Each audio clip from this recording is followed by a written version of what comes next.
Avant le début de la saison 1981, les Expos sont favoris pour remporter le championnat de la section Est. À leurs 2 saisons précédentes, ils ont été éliminés lors du dernier week-end du calendrier régulier par les éventuels champions de la Série mondiale. 1979, we lost out by 2 games to the Pittsburgh Pirates. 1980, we lost out by 1 game to the Philadelphia Phillies.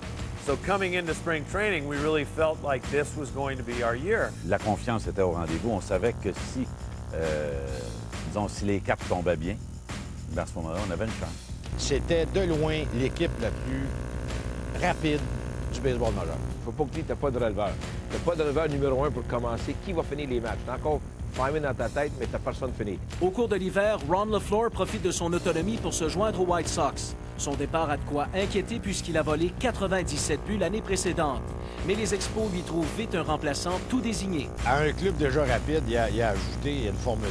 Tim Raines, c'était comme la bougie d'allumage parce qu'il était toujours sur les buts. C'était intimidant, jouer contre les Expos. Là. Quand tu affrontais Raines puis Rodney Scott, ça se mettait à courir, ça. Là. Les hymnes nationaux, t'as pas chanté, c'était 1-0 les Expos. Les Expos embauchent également le droitier Ray Burris qui vient solidifier une rotation de partants qui comprend les jeunes Bill Gullickson et Charlie Lee, de même que le vétéran Steve Rogers, gagnant de 16 matchs en 1980. I can remember Mike Schmidt with the Phillies saying, you know, it's no fun when Montreal comes to town for 3 games because I know I'm going to have 12 at-bats against 3 really hard pitchers minimum. Ça a été, d'après moi, un des meilleurs personnels de partant de leur histoire. Les joueurs talentueux ne manquent pas. L'équipe mise sur un excellent trio de voltigeurs formé par Tim Raines, Andre Dawson et Ellis Valentine. Derrière le marbre, on retrouve un receveur bourré de talent et charismatique à souhait. Depuis quelques saisons déjà, Gary Carter est le favori de la foule, mais dans le vestiaire, il ne fait pas l'unanimité. La jalousie, la jalousie, la jalousie. Yes, there was probably some jealousies and some friction that transpired in the clubhouse. He was a self-promoter. He just, tried to do the right thing, tried to say the right thing. I really never self-promoted myself. It was just a matter that, I made myself available and accommodating to the press and to the fans. Il signait toujours plus d'autographes, il donnait toujours plus de poignées de main, il faisait toujours plus de sourires. C'est évident que ça agaçait certains joueurs. 2 événements marquent la première moitié de saison. Le 10 mai, Charlie Lee passe à l'histoire. Balle frappée vers le centre, Dawson est là! Il attend la balle, la cape! Et ça y est! Tout le monde là, se rue au monticule pour souligner l'exploit de Charlie Lee, un match sans point d'écosure. Il a été en santé, je pense, 3 ans à peine. Après ça, il y a eu des mots de bras, puis c'était fini. Mais en termes de talent, en termes d'étoffe, combativité, ça a été un des meilleurs qu'ils ont eu. 19 jours plus tard, le président et directeur général John McHale échange Ellis Valentine aux Mets en retour du releveur Jeff Reardon. L'une des transactions les plus importantes dans l'histoire de la concession. Pour la première fois de l'histoire, depuis le départ de Mike Marshall, les Expos avaient un releveur de qualité numéro 1. C'était la pièce manquante, mais Reardon, c'est un lanceur bien ordinaire avant qu'il arrive à Montréal. Là. Ça avait été une transaction extrêmement douloureuse pour John McHale, qui considérait Valentine quasiment comme son fils. Le 11 juin, les Expos occupent le 3e rang de leur section lorsque l'Association des joueurs vote en faveur d'une grève. Cet arrêt de travail entraîne l'annulation de 38 % des rencontres. On gardait toujours un mince espoir, puis finalement, il y en a eu une vraie 16 semaines qui a duré. D'ailleurs, à un moment donné, moi, je pensais que la saison n'était pas été annulée. Malgré les craintes de plusieurs, la saison 1981 n'a pas été annulée. Cependant, la grève a forcé les propriétaires des 26 équipes à faire preuve d'imagination afin de rendre la fin de saison plus excitante. Ainsi, pour la première fois depuis 1892, la saison a été divisée en 2. Les équipes qui auront présenté les meilleures fiches en première et deuxième moitié de saison prendront part aux séries. Après 50 jours de grève, l'action reprend le 9 août avec la présentation du match des étoiles à Cleveland. Gary Carter cogne 2 circuits pour mériter le titre de joueur par excellence de la rencontre. Je ne sais pas si la grève leur a fait du bien ou quoi, là, mais on aurait dit que les gars sont arrivés sur le terrain puis il n'y a rien qui était pour les arrêter. Les joueurs sont venus, c'était comme un party, une petite vacance de 2 semaines. Un heureux retour à l'école. Selon l'entente intervenue entre les propriétaires, la saison 1981 est divisée en 2. Les 4 équipes qui occupaient le premier rang de leur section respective lors du déclenchement de la grève sont assurées d'une place en série. Dans l'Est de la Nationale, ce sont les Phillies qui sortent gagnants. Ces 4 équipes se mesureront aux formations qui auront présenté les meilleures fiches en deuxième moitié de saison. Si le baseball, habituellement, c'est un marathon. Mais là, pour la première fois dans l'histoire, c'est un sprint. Au début du mois de septembre, John McHale prend tout le monde par surprise en congédiant le gérant Dick Williams. That was a good thing. On a réalisé en parlant avec des joueurs qu'il y en a qui l'aimaient plus ou moins. Fait que finalement, le changement de gérant, peu importe qui on mettait comme gérant, avait été apprécié par les joueurs. Big mistake. That was a big mistake firing Dick Williams. We all like Dick Williams. Il y avait des grosses rumeurs à l'époque à l'effet que Dick Williams quitterait les Expos à la fin de la saison pour signer avec les Yankees. He mailed in 2 or 3 coaching, managing jobs. I mean, he went over there, he filled out the lineup card, and sat on the bench. Whatever happened in the game happened in the game. He didn't care. When we made the change, we knew we could not win that year if we kept Dick. La surprise est encore plus grande lorsque McHale annonce l'identité de celui qui remplacera Williams. Son choix s'arrête sur Jim Fanning, un membre de la haute direction qui n'a aucune expérience comme gérant dans les majeurs. I'm not saying that Jim was the best manager in the world, but for the illness that we had in the clubhouse at that time, he was the best doctor who cured that illness. I knew all these guys. I knew which ones of them had the egos. I knew which ones of them needed to be patted on the back. I knew the ones that had to be kicked in the can a little bit. Certains joueurs qui riaient presque de Jim Fanning, un petit vieux cheveux gris qui revient sur le terrain pour essayer de gagner. C'est sûr qu'il y a des joueurs qui s'en moquaient un peu, mais l'équipe gagnait. Les Expos remportent 16 de leurs 24 derniers matchs pour se retrouver en première position, mais les Cards menacent. Le championnat de la deuxième moitié du calendrier se jouera lors du dernier week-end à New York. Lors du deuxième match contre les Mets, la recrue Wallace Johnson frappe un triple de 2 points en 7e manche pour donner les devants aux Expos. And at that time, that was the biggest hit in the franchise history. En 9e, Jeff Reardon force Dave Kingman à frapper un ballon pour le dernier retrait du match. Les Expos terminent un demi-match devant les Cards pour s'assurer une place en série. To win in New York had a special feeling for me. Don't forget, we played our first game ever in New York. Après la victoire des Expos, Ellis Valentine, qui était avec les Mets de New York, est venu fêter avec les joueurs dans le vestiaire. Les joueurs ont fêté avec Ellis. Alors, Ellis était aimé par les joueurs. C'était la première fois que l'équipe gagnait quelque chose. Fait que c'est sûr que ça a été célébré comme je dis, quasiment comme s'il avait gagné la Série mondiale. Quelle joie. Une joie, là, une joie inoubliable.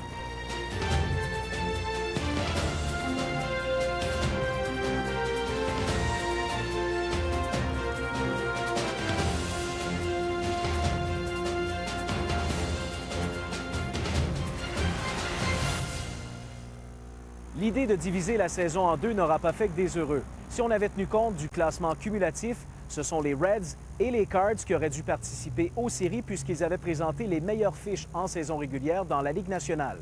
En première ronde, les Expos affronteront les Phillies, une série qui permettra à Steve Rogers de démontrer qu'il est en pleine possession de ses moyens.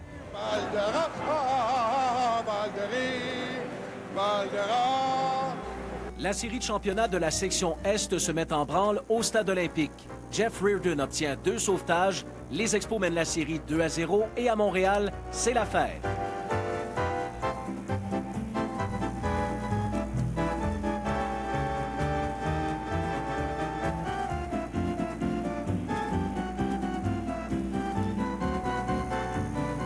Lors du premier duel, Steve Rogers a notamment le meilleur sur Steve Carlton. Steve Carlton, at that time, was number 1. He was the best pitcher in baseball, acknowledged as the best pitcher in baseball. T'avais Gary Carter, Larry Parrish, André Dawson. Du côté droit, c'était très fort, ça.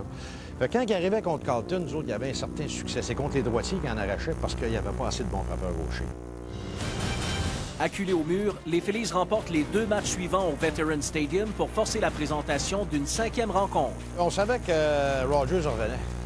Fait que Rogers, durant cette séquence-là, il était quasiment imbattable. Mais si j'avais eu à parier avant le début de la rencontre, je ne sais pas si j'aurais parié mon dernier 10 cents sur une victoire des Expos. Pour la 2e fois en 5 jours, Rogers affronte Carlton. En 5e manche, le partant des Expos surprend le gaucher des Phillies avec un simple de 2 points. De retour au Monticule, Rogers lance un match complet et les Expos l'emportent 3-0 pour éliminer les Phillies. Dès le dernier retrait, Gary Carter se rue au Monticule et se jette dans les bras de Rogers. Here, this big load of a catcher with all the equipment on was jumping into his arms, and you could just see his eyes kind of drop like, whoa, I've got a pretty heavy human being on my arms here. He's heavy. It was hard holding him up, and I knew if I went down, I was going to get hurt under the middle of everybody. So I just tried to stay on my feet. Encore là, c'était le gros party. On va te dire, à chaque étape, là, le party est encore plus gros. Après le match, Warren Cromartie marque les célébrations à sa façon en agitant le drapeau canadien. Why did I do that? Because two friends of mine had the flag in the stands, and I went over to them, and they passed me the flag, and I raised the flag. J'ai trouvé ça original. A lot of things were thrown at me, so I had to hold it up really fast and get out of there, but I was very proud of that moment. I always felt that the Montreal Expos was Canada's team. La série de championnat de la Ligue nationale s'amorce à Los Angeles.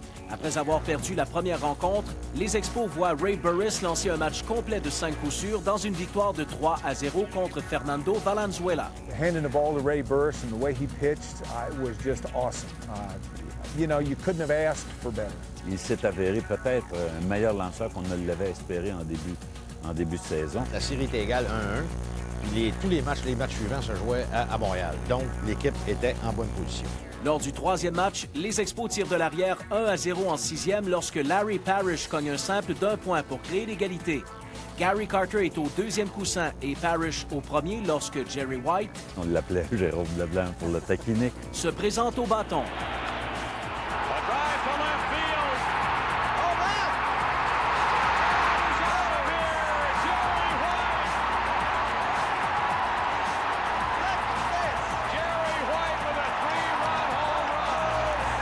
J'ai jamais vu 50 000 personnes se lever d'un seul trait comme ça. Je pensais que le stade était pour s'écrouler. Ce soir-là, ils n'ont jamais été aussi proches de la Série mondiale. Cependant, les Dodgers remportent facilement le quatrième match pour créer l'égalité dans la série. Une cinquième rencontre est donc nécessaire. We didn't expect the Dodgers to roll over and die. I mean, so, you know, it's not that it was tied, 2-2 going into the fifth game. It's what was expected. Ray Burris et Fernando Valenzuela, qui n'ont profité que de 3 jours de repos, doivent s'affronter à nouveau dimanche après-midi. Mais la pluie retarde le début de la rencontre. On se doit jouer à 1h30. On est rendu 5 heures, 6 heures. Je vais Jim Fanning. J'ai Fanning. Ça vous tente-tu de jouer à soir ou demain? The manager doesn't have anything to do with it. That's the general manager's job and the umpires. Si ça vous tente de jouer juste demain, moi, je vais dire à Chubb Fini, le président de la Ligue, il va pleuvoir jusqu'à minuit. Alors, il est 7h25. J'appelle le gars à l'aéroport. C'est dur de me donner des rapports de météo. Je dis, combien de temps qu'il reste à pleuvoir? Il dit, Roger, 8h moins 20, 7h, 8h moins, c'est fini. J'ai dit, là, écoute-moi bien. Je vais aller chercher Chubb Fini, le président de la Ligue. Tu vas lui parler au téléphone. Tu vas lui dire qu'il va pleuvoir jusqu'à 11h. Je peux pas faire ça. Ça fait quoi? À 19h25, Chop Fini décide de remettre au lendemain la présentation du 5e match. Les Expos et leurs 50 000 partisans quittent le stade olympique. 5 minutes plus tard, il a cessé de pleuvoir. Ça va donner une journée de plus à Ray Burris pour se reposer. Ça a donné une journée de plus à Valenzuela pour se préparer. Écoute, c'était bon pour les deux équipes. Lundi, le 19 octobre 1981, les Expos ont donc rendez-vous avec l'histoire. Une histoire qui prendra une tournure dramatique lorsque Rick Monday cognera le coup sûr le plus important de sa carrière. Cette journée, que plusieurs personnes maudissent encore 25 ans plus tard, a été surnommée Blue Monday.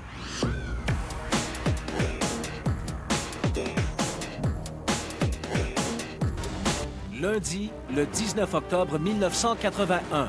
Le ciel est couvert sur Montréal, il fait froid et malgré la pluie qui tombe en début d'après-midi, ils sont 36 000 dans le stade olympique afin d'assister au match le plus important dans la jeune histoire des Expos. Si on gagne, on s'en va à New York. Alors, tout le monde a ses valises. Doucette et moi, on a nos valises en arrière de nous. Dans ma tête, là, les chances étaient excellentes. Dès la première manche, les Expos ont la chance de porter un coup fatal à Fernando Valenzuela. Tim Raines est au 3e coussin, Rodney Scott au 1er. Il n'y a aucun retrait pour Andre Dawson. On avait Valenzuela d'un câble parce qu'il faisait froid et il n'était pas encore totalement réchauffé. Un coup sûr, l'aurait probablement assommé. If I had to do it all over again, I probably would have wanted to strike out. Would have took my chances on getting a pitch that maybe I can drive and hit out of the ballpark, even though he probably won't give you that. Il frappe une fusée. Si tu ne peux pas guider la balle, là, il la frappe sur le nez, double jeu. Les Expos doivent se contenter d'un point lorsque Reigns croise le marbre. Chez les Dodgers, on a dit « Ouf! » La seule grosse chance des Expos de marquer dans ce match-là, ou à peu près. Comme à son dernier départ, Ray Burris excelle, mais en cinquième, il place 2 coureurs en position de marquer pour Valenzuela. Un retrait à l'avant-champ permet aux Dodgers de créer l'égalité. Le lanceur adverse crée l'égalité. T'es supposé de le retirer, il t'a battu avec son bord. Ça fait mal. L'égalité de 1-1 persiste jusqu'en 8e. Jim Fanning prend une première décision discutable lorsqu'il retire Burris du match à la faveur d'un frappeur suppléant. En début de 9e, Fanning doit envoyer un nouveau lanceur au monticule, mais il doit faire une croix sur son releveur numéro 1. Jeffrey avait mal au dos, apparemment, depuis quelques temps. Puis là, cette journée-là, ça avait l'air d'être pire que d'habitude. Il était-tu réellement blessé ou est-ce qu'il était craintif? When it rained on Sunday, Steve Rogers came to Galen Cisco, our pitching coach, and myself, and he said, "Tomorrow's my day to warm up on the side. Today's my day to get my work in. I'll be ready to pitch." And I said, "Steve, that's fantastic." Rogers fait ses lancers d'exercice dans l'enclos, puis tout à coup, le téléphone a sonné. Steve avait dit « Donnez-moi la balle, je suis prêt. » Fanning, lui, s'était dit « Je gagne ou je perds avec mon meilleur lanceur ». Fanning opte donc pour Rogers, qui effectue seulement la 3e présence de sa carrière en relève. Les lanceurs partant en relève, oubliez ça, sont pas capables. Physically, I was fine. I had no problems physically. Quand Rogers est arrivé dans le match, il y a eu 2 longues balles qui ont été des retraits à la piste d'avertissement parce que les lancers étaient hauts. For that 5 or 6 weeks period, he took Carlton's place. He became the best pitcher in the league. And I figured this is my chance to really wrap this thing up. Rick Monday se présente au bâton après 2 retraits. Rapidement, il obtient un compte de 3 balles, 1 prise. Rogers se prépare alors pour son 5e lancer. I'm trying to throw a sinker low away, and if I miss away and I walk it. It doesn't matter. Malgré les circonstances, Rogers demeure confiant puisque Pedro Guerrero est au cercle d'attente. Nobody remembers this, but Pedro Guerrero was 0 for the first 4 games. He was 0 for. He was the guy that we were going to pitch to. What we didn't know was Rick Monday has a lifetime 300 batting average off Steve Rogers. I didn't know that. Rogers ne donne pas un but sur balle à Monday, au contraire. Il lui sert un tir parfait, en plein cœur du marbre. Bad mechanics, bad pitch. C'était quasiment un lancer de pratique au bâton. Lorsque la balle était frappée, ça semblait être un ballon de routine. Tout à coup, Dawson reculait, puis reculait, puis reculait. Je suis convaincu que cette balle va être captée à la piste d'avertissement. Maybe it would be off the wall, maybe a double. You get a chance maybe to get the go-ahead run in second base. And I saw Dawson get up against the wall. Il s'est appuyé contre la clôture, puis il a regardé passer ça de l'autre bord de la clôture. Là, tu dis « Oh! » A fly ball to Andre Dawson, and deep, Dawson to the track, Dawson to the wall, it's gone! Home run by Rick Monday, and the Dodgers go wild! Quand la balle est arrivée de l'autre côté, consternation complète dans le stade. Les gens sont bouche bée, t'entends rien. Il y a eu au moins 10, 15, 20 secondes là, que ni Doucette ni moi on était capables de parler. Là. Moi, pendant quelques secondes, là, je réagis pas. Je me croyais dans un salon mortuaire. T'entends quasiment Monday courir les buts. En 9e, les Expos ont une dernière chance de créer l'égalité. Jerry Manuel est au 2e coussin. Il y a 2 retraits pour Jerry White. On a commencé à avoir un petit peu plus de pep. I felt so good about Jerry White going up to hit. I've seen him hit so many balls and shoot them through the infield and home runs, and I just figured Jerry's going to come through. Jerry White, c'est le même gars qui nous a fait vibrer avec un coup de circuit. Sur le premier tir, il s'élance. Le premier lancé. Shouldn't have tried to pull that sinker down. You know, it was a swing that I'm not sure swing, but you know, that's just something I have to live with.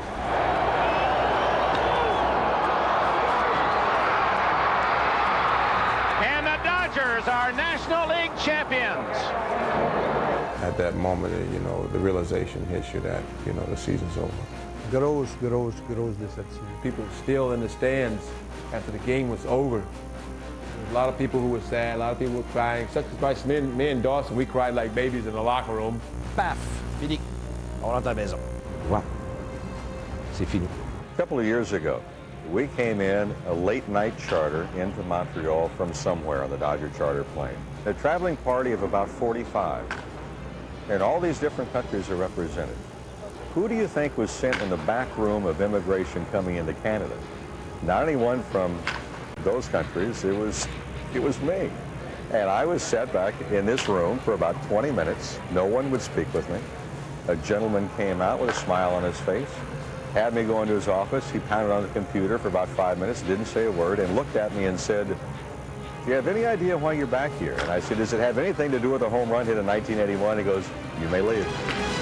My heart still belongs here in Montreal, and thank you so much for your years that you've supported us here in Montreal. Je t'aime Montréal. Merci beaucoup. Malgré l'immense déception qui anime encore certains partisans des Expos, il ne faudrait pas oublier que l'équipe n'aurait jamais participé aux séries si une grève n'avait pas divisé en deux la saison 1981. Ironie du sort, c'est une autre grève, 13 ans plus tard, qui a mis un terme aux espoirs des Expos de prendre part aux séries une autre fois. La fin de l'histoire, vous la connaissez.